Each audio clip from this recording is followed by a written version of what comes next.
नमस्कार अंकुर आर्या भाई। नमस्ते भाई और जितने भी हमारे यहाँ भाई जुड़े हुए हैं सभी को नमस्ते। भाई जाकिर नाइक पकड़ा गया कि नहीं? कभी मैंने तकरीबन 20 न्यूज़ चैनल पे देख लिया है। वो पकड़ा गया है वहाँ और अभी उसका पहले रमज़ान को एक स्पीच था कि मतलब पूरी हुँ, दुनिया के लिए कुरान और इस्लाम क्यों ज़रूरी है। तो ऐसे जी। हास्यास्पद स्पीच से पहले ही वो जोकर नालायक पकड़ा गया तो अच्छी बात है। ओमान के साथ में दरअसल क्या था कि इनके रिलेशन पहले से अच्छे थे कि अगर वो वहाँ आता है, तो उसको डिटेन किया जाएगा। तो डिटेन कर लिया गया है, दूतावास को खबर कर दी गई है। यहाँ से जो मतलब अगर एनआईए शायद जाएगी यहाँ से या फिर यहाँ हुँ, से जो भी कुछ जो हमारी टीम जाती है, वो वहाँ जाने वाली है। वो अभी तक लेकिन गई नहीं है। अंकुर भाई कितना परसेंट पॉसिबिलिटी है कि वो कुछ जुगाड़ लगा के हाँ, निकल जाए? 50-50 है मेरे भाई। अभी भी मैं कहता हूँ 50-50 है क्योंकि उसके लिए जुगाड़ लगाएँगे और हुँ, उसके लिए कम से कम बताऊँ मैं आपको, ये सऊदी अरब नहीं लगाएगा, ओमान बिल्कुल नहीं लगाएगा, कतर नहीं लगाएगा। कतर लगा भी सकता है कतर क्योंकि कतर तो कतर ने लगाएगा कभी ना? कतर तो उसके बुलाया सपोर्ट था। में है ना? टर्की लगा सकता है। लेकिन क्या है ना कि ओमान और ये जो सऊदी है, इनकी इज़राइल के साथ में अभी चल रहे हैं व्यापारिक समझौते। हुँ, और जो मोदी जो काम करता है, मतलब अगर आप गल्फ कंट्रीज़ में देखोगे, इस्लामिक कंट्रीज़ में देखोगे, तो वो इज़राइल के साथ मिलके करता है, कोई भी ऑपरेशन। जैसे कि हुँ, पाकिस्तान पे जब बम गिराए गए थे, तो इज़राइली हथियार गिराए गए थे। तो वो जो सारे काम करता है, वो इज़राइल के साथ में करता है, मतलब उसके समझौते से या उसकी सलाह में करता है। तो हुँ, अगर ओमान वो गया है और ओमान ने इतना बड़ा रिस्क ले लिया, क्योंकि वहाँ गया, उसको डिटेन किया गया और यहाँ दूतावास को खबर कर दी गई है। तो अगर ओमान ने इतना बड़ा रिस्क लिया है, तो उसको भी पता होगा कि उसे करना क्या है। या तो भई भारत की कुछ ना कुछ उसके साथ में सेटिंग रही होगी या हुँ, फिर वो आगे कुछ ना कुछ उसके बदले लेगा ज़रूर। ऐसा तो मैं कहता नहीं कि वो लेगा नहीं। व्यापारिक समझौते, व्यापारिक जो उतार-चढ़ाव चल रहे हैं ना आजकल, जैसे रूस के साथ में भारत का ज़्यादातर बढ़ा हुआ है। गैस हुँ, के लिए भी और पेट्रोलियम के लिए भी, जब से युद्ध चल रहा है। और इस्लामिक कंट्रीज़ पे भारत ने इस समय अपनी डिपेंडेंसी कम कर रखी है। तो हो सकता है कि भई ये हो कि हमारे साथ में व्यापारिक समझौते या रिश्ते बहाल हों और हम आपको ये पकड़ा देंगे, कुत्ता। हुँ, तो उससे हो सकता है कि ये तरीके अपनाए जाएँ। वो कुछ भी हो सकता है, कुछ ना कुछ तो वो लेंगे ज़रूर। ऐसा नहीं होता हुँ। दोस्ती में कभी भी कि भाई दोस्ती के नाम पे हम गर्दन कटवा देंगे। थोड़ा बहुत तो कुछ ना कुछ तो फ़ेवर लिया जाता है। 50-50 चांस साहिल भाई अभी भी मुझे लग रहे हैं, क्योंकि बहुत वही, सारे ऐसे वही। देश हैं। हाँ, मतलब ये काम हो चुका। हुँ, फर्स्ट रमज़ान कब से बता रहे हैं? अभी परसों से ही है। रोज़ा पहला रोज़ा इधर परसों से है मतलब कल पहला रोज़ा उधर है। उधर गल्फ पहला में रोज़ा कल है पहला ना? रोज़ा होगा। हाँ। हाँ, तो वो आज वहाँ पहुँचा था। वो आज हुँ, वहाँ पहुँचा था, शाम को खबर ये आई है। वहाँ कल पहला है ना, तो वो आज पहुँचा था क्योंकि कल उसको स्पीच देना था। हुँ, तो वो उसको चारा डाला गया है। एक्चुअली उसको बुलाया गया। ये नहीं कि भई वो आ गया और उसके बाद भारत ने कहा है। ओमान के साथ में पहले ही कुछ ना कुछ ऐसी बात रही होगी कि आपने उसको बुलाना है, उसके बाद उसको डिटेन करना है और हमारे यहाँ भेजना है। वैसे भी सही है। अगर देखा जाएगा ना, तो जो 56 देश हैं ना, उनमें से जितने भी देखो जो एकदम रेडिकल हैं, पाकिस्तान हो गया, बांग्लादेश हो गया, अफ़गानिस्तान हो गया या फिर ये तुर्कमेनिस्तान और ये आपके टर्की वगैरह जितने भी हो गए। इन देशों से उन प्रोग्रेसिव देश कंट्रीज़ का कोई लेना-देना नहीं है। ये 4-5 देश ना अलग ही हैं। हुँ, है उनमें कतर भी, लेकिन हो सकता है ये कि भई उसके थोड़े एजेंडा और प्रोपेगेंडा अलग भी हैं क्योंकि। हुँ, नहीं तो जो इज़राइल के साथ में जो 5 देश गए हैं, उनका तो 56 में से जो बाकी जो 50-55 जो बचते हैं, उन्होंने सबने बायकॉट किया था, कि भई इज़राइल के अच्छा। साथ में क्यों समझौता कर रहे हो? हुँ, अभी हुँ। देखो क्या है साहिल भाई, देखो आने वाले टाइम में देखो तेल खत्म है, ठीक है? हाँ, तो ऐसे में क्या होगा कि सोलर एनर्जी हाइ और आपका ये हाइड्रोजन पे काम चल रहा है और इलेक्ट्रिक पे काम चल रहा है। उन कंट्रीज़ को आगे सर्वाइव करना है। देखो उन्होंने हाँ। बहुत बड़ा तामझाम थाम लिया है। उसका मेंटेनेंस भी नहीं हो पाएगा अगर पेट्रोलियम किसी दिन खत्म हो गया। सारा का सारा वो जो है ना एकदम खंडर बन बन जाएगा। तो ऐसे में उनको क्या है कि अपने जो आर्थिक स्ट्रैटेजी है चेंज करनी पड़ रही है। उन्होंने कितने हुँ, सस्ते में ऑफ़िसेज़ अब दे रहे हैं, पूरा हब बना के दे रहे हैं। सऊदी अरेबिया में तो अभी बोल दिया है कि मस्जिद में किसी प्रकार की कोई ज़कात नहीं होगी, बच्चे नहीं आएँगे, लाउड स्पीकर नहीं लगेगा, यहाँ पे किसी तरीके का भोजन-वोजन नहीं होगा। कितना ज़्यादा कुछ वो कर दिया है। सिनेमा हॉल चल रहे हैं, पब और बार खोल दिए गए हैं, हुँ। पुरानी मज़ारें, पुरानी मस्जिदें हटा दी गई हैं। तो वहाँ इतना तगड़ा रिफ़ॉर्म हो रहा है इन 5-6 देशों में और उन्हें इज़राइल, भारत, अमेरिका इन देशों के साथ लग के ही काम करना पड़ेगा। क्योंकि एग्ज़ैक्टली। हो लिया। एक्चुअली क्या है ना कि भाई देखो भाई, अमेरिका हुआ, रूस हुआ, इंडिया हुआ, ये ना अपना पेट्रोलियम निकाल ही नहीं रहे। ये सारे के सारे कर ही रहे हैं उन्हीं का यूज़। और देखो हुँ, मुसलमानों को देखो बुरा लगता है साहिल भाई जब हम ये बोलते हैं कि इनका आईक्यू लेवल तो घुटनों से छोड़ो पंजों से भी नीचे है। इनको हुँ, लड़वाया, देखो ईरान, इराक को लड़वाया, अमेरिका ने फ़ायदा उठाया। फिर बगदादी को खड़ा कर दिया, अमेरिका ने फ़ायदा उठाया। इनमें तो ये मतलब मेरे मुँह से गाली निकलेगी, ये है ही ऐसे। मतलब कोई भी खड़ा हो जाएगा भाई इस्लाम के नाम पे और फ़ायदा उन लोगों को हो जाएगा। उन्होंने तो कौड़ियों के भाव उस टाइम तेल लिया है और यूज़ अब करेंगे जब वो इनका खत्म हो जाएगा। और ये हैं हुँ। मूर्ख, ये नहीं समझते इन चीज़ों को। तो अब वही स्थिति आ रही है कि जाकिर नाइक को वो देंगे बट वो तो भाई बनिए हो चुके। वो सारे इस्लामिक देश बनिए हो चुके। वो कुछ ना कुछ प्ले खेल लेंगे, गेम खेल लेंगे वो। हाँ, और ये केवल इंडिया में तो नहीं है, देखो इंडिया में ही तो मोस्ट वांटेड नहीं है, बांग्लादेश में भी मोस्ट वांटेड है, श्रीलंका हुँ, में भी मोस्ट वांटेड है, म्यांमार में भी मोस्ट वांटेड है, आपके चाइना में भी मोस्ट वांटेड है। कई सारे ऐसे देश हैं, बाकी का तो देखो मुझे नाम नहीं पता, नहीं तो जहाँ-जहाँ भी फ्रांस में इन्होंने यही आतंक मचा रखा है, यूके में इस टाइम पे ये आतंक मचा रखा है, अमेरिका में जो हमले हुए हैं, न्यूज़ीलैंड में जो हमले हुए हैं और जी आपका कहाँ पे हुआ था? ऑस्ट्रेलिया में जो हमले हुए हैं। फ्रांस का तो मैंने आपको बता ही दिया है।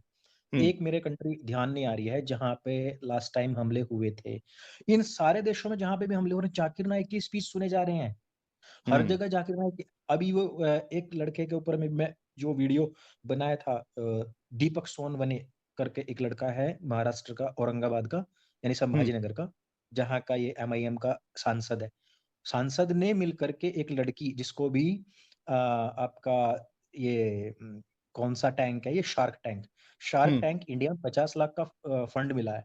उस लड़की ने उस दलित लड़के का ये खतना करवा दिया और उसको इस्लाम में कन्वर्ट कर दिया जाकिर नाइक के वीडियोज़ दिखा-दिखा के। अरे बाप रे जाकिर नाइक बाप! हाँ, हाँ, क्या बोलते हैं उसको सर्कमस्टेशन?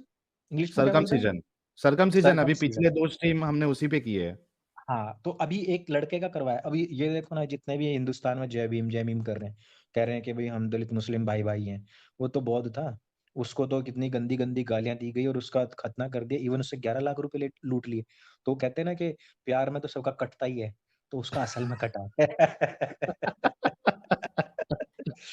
जो तो कि उसका वापस तो भी नहीं वही है। मिलेगा कभी। नहीं मिलेगा ही नहीं। और इवन देखो उस पे तो उसमें मैं एक चीज़ कहना भूल गया कि इंडियन इंडियन जो जुडिशरी है देखो हमें बहुत विश्वास है। लेकिन एक कमाल की बात है। कमाल की बात ये है कि अभी हाथरस में एक केस हुआ था जिसमें संदीप चौहान था और एक दलित लड़की थी जिनका अफ़ेयर हो गया था।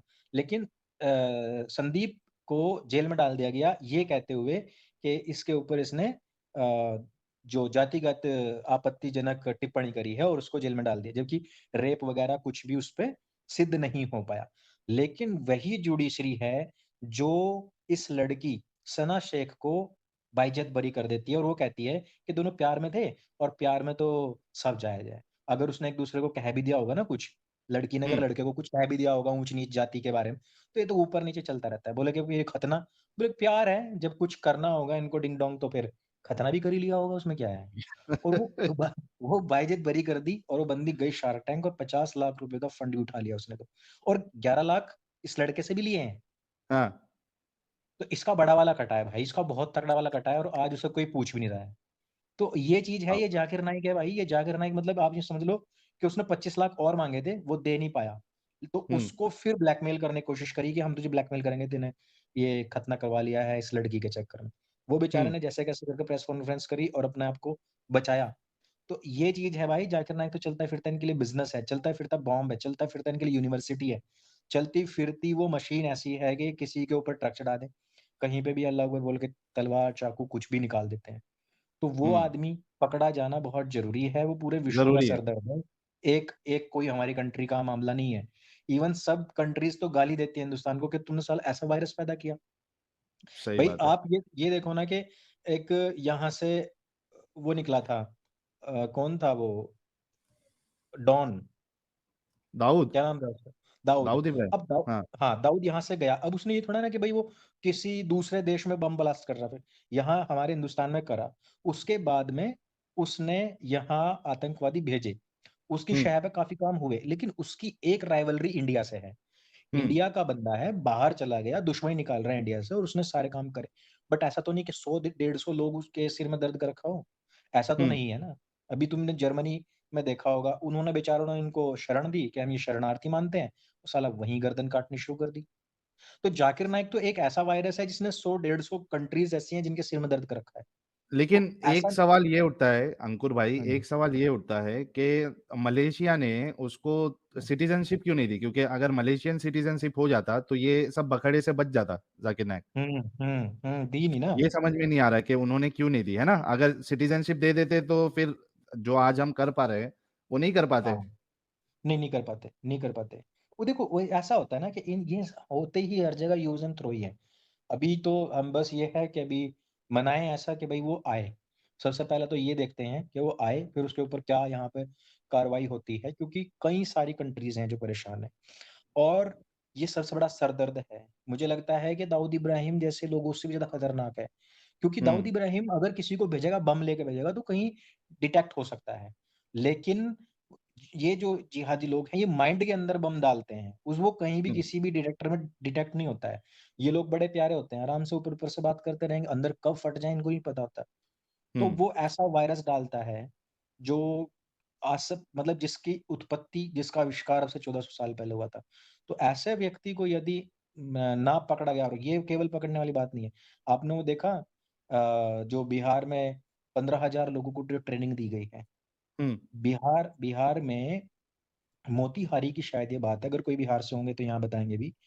तो वो लोगों ने 15,000 लोगों को ट्रेनिंग देके तैयार करा है पीएफआई ने। और वो सारों का गुरु कौन है? यही तो है। जो हुँ। 2047 तक इंडिया को एक इस्लामिक कंट्री बनाने के लिए जो काम कर रहे हैं, उन लोगों ने ट्रेनिंग दी है।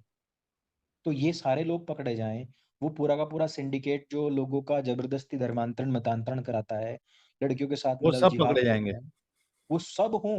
हाँ। हुँ, वो तो उसका पूरा का पूरा अगर डाटा मिल जाए ना कि जहाँ से भी वो कॉन्टैक्ट करता होगा या जो भी उसकी डिटेल्स होंगी, वो सारी की सारी ट्रैक हो जाएँ, तो ये सारे के सारे धरे जाएँगे, तब जाकर तो काम बन सकता है। क्योंकि इंडिया में तो कहते हैं ना पीएफआई को बैन करो, बैन करो। तो बैन तो उसके बाप को करो ना।